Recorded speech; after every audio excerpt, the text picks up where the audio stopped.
Lucius, awake! Cannot by the progress of the stars give guess how near today. Lucius!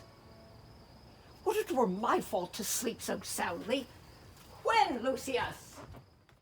When? Lucius, awake! Called you, my lord?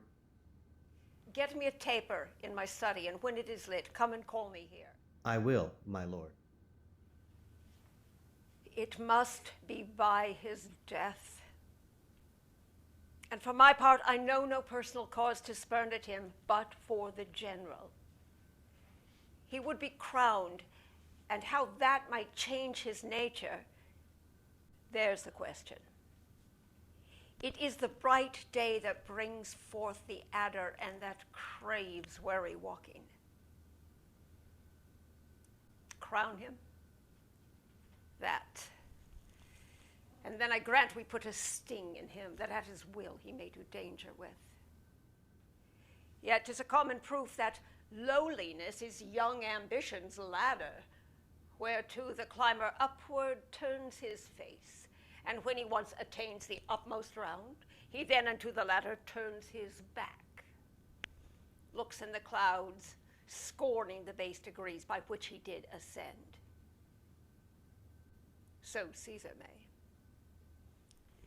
Then lest he may prevent. The taper burneth in your closet, sir. Is not tomorrow the Ides of March? I know not, sir. Go look in the calendar and bring me back word. I will, sir.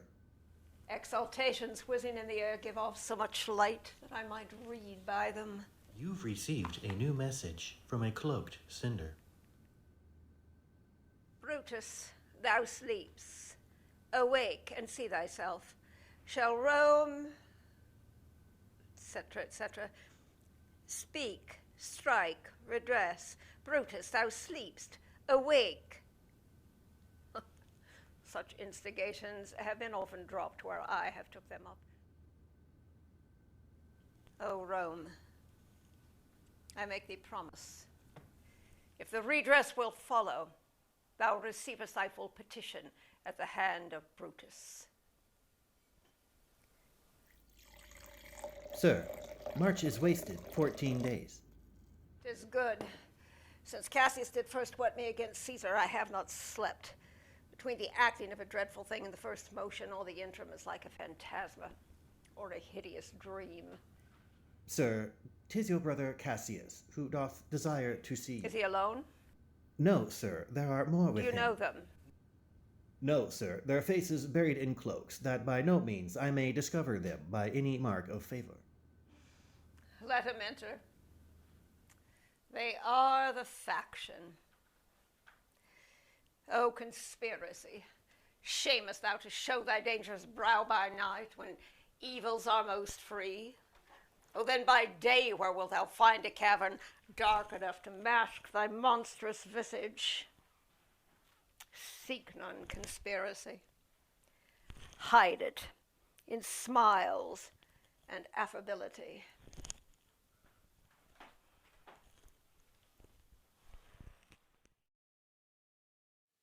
I think we are too bold upon your rest.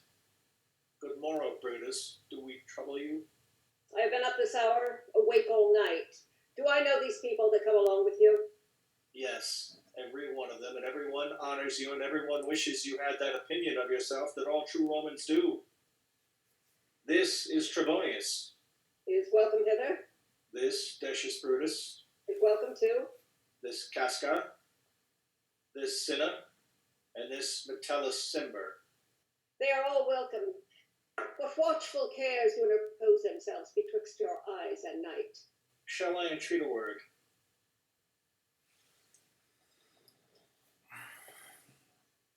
Doth not the day break here?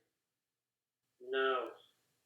Oh, pardon, sir, it doth, and yon grey lines that fret the clouds are messengers of day. You shall confess that you are both deceived. Here as I point my sword, the sun arises, which is a great way growing on the south, weighing the youthful season of the year.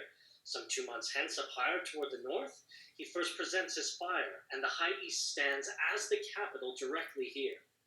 Give me your hands all over, one by one. And let us swear our resolution. No, not an oath. If not the face of men, the sufferance of our souls, the times of use, if these be motives, we break off betimes, and every man hence to his idle bed. But if these, as I'm sure they do, bear fire enough to kindle cowards, and steal with valor the melting spirits of women, then, countrymen, what need we any spur but our own cause to prick us to redress? What other bond then secret Romans that have spoke the word and will not falter? And what other oath than honesty to honesty engaged that this shall be, or we will fall for it?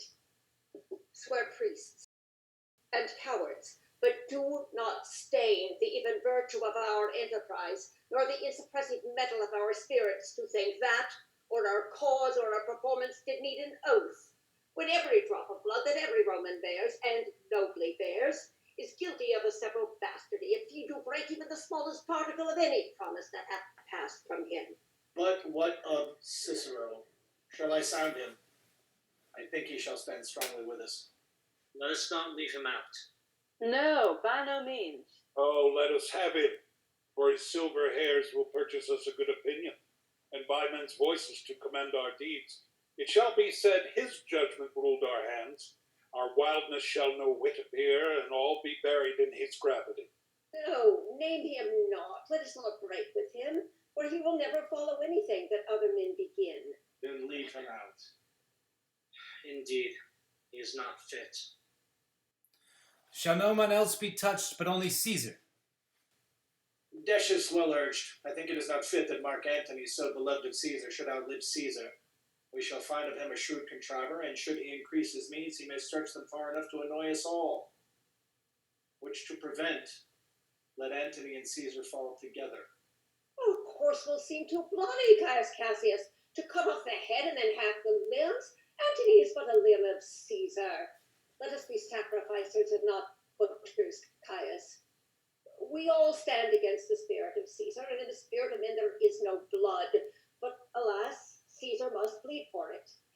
Gentle friends, let's kill him boldly, but not wrathfully. Let's carve him as a dish fit for the gods, and not hew him as a carcass fit for hounds. And let our hearts, like subtle masters, do stir up their servants to an act of rage, and after seem to chide them. This will make our purpose necessary, and not envious. We will be called perjurers, and not murderers. And as for Antony, think not of him, for he can do no more than Caesar's arm when Caesar's head's off. Yet I fear him for the engrafted love he bears Caesar. Oh, good Cassius, think not of him, for if he loves Caesar, all that he can do is to himself. Take thought and die for Caesar. Let him, there's no fear in him. Let him not die, for he will live and laugh at this hereafter. The time is 3, my lord. Peace. Count the clock. The clock hath stricken 3. It's time to part. But it is doubtful yet whether Caesar will come forth today or no. He has grown superstitious of late. It may be the terror of this night, or the admonitions of his augurs, but I doubt he will show up at the Capitol this day. Never fear that. If he be so resolved, I can oversway him. For he loves to hear how unicorns may be betrayed with trees, and bears with glasses, elephants with holes, lions with toils, and men with flatterers. But when I tell him he hates flatterers, he says he does, being then most flattered. Let me work, for I can give his humor the true bent, and I will bring him to the Capitol. Nay, we will all be there to fetch him. By the 8th hour, is that the uttermost?